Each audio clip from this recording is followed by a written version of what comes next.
بسم الله الرحمن الرحيم. يا أيها الناس اتقوا ربكم الذي خلقكم من نفس واحدة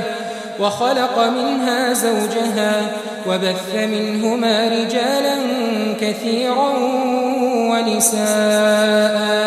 واتقوا الله الذي تساءلون به والأرحام إن الله كان عليكم رقيبا وآتوا اليتامى أموالهم ولا تتبدلوا الخبيث بالطيب ولا تأكلوا أموالهم إلى أموالكم إنه كان حوبا كبيرا وإن خفتم ألا تقسطوا في اليتامى فانكحوا ما طاب لكم من النساء مثنى وثلاث ورباع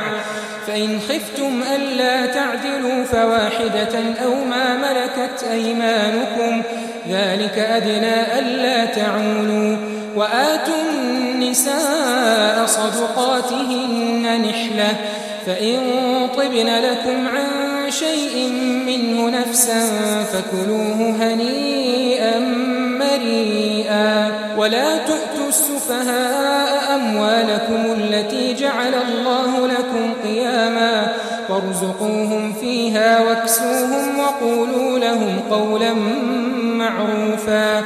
وابتلوا اليتامى حتى إذا بلغوا النكاح فإن آنستم منهم رشدا فادفعوا إليهم أموالهم ولا تأكلوها إسرافا وبدارا أن يكبروا ومن كان غنيا فليستعفف ومن كان فقيرا فليأكل بالمعروف فإذا دفعتم إليهم أموالهم فأشهدوا عليهم وكفى بالله حسيبا للرجال نصيب مما ترك الوالدان والأقربون وللنساء نصيب مما ترك الوالدان والأقربون مما قل منه أو كثر نصيبا مفروضا وإذا حضر القسمة أولو القربى واليتامى والمساكين فارزقوهم منه وقولوا لهم قولا معروفا وليخشى الذين لو تركوا من خلفهم ذرية ضعافا خافوا عليهم فليتقوا الله وليقولوا قولا سديدا إن الذين يأكلون أموال اليتامى ظلما إنما يأكلون في بطونهم نارا وسيصلون سعيرا.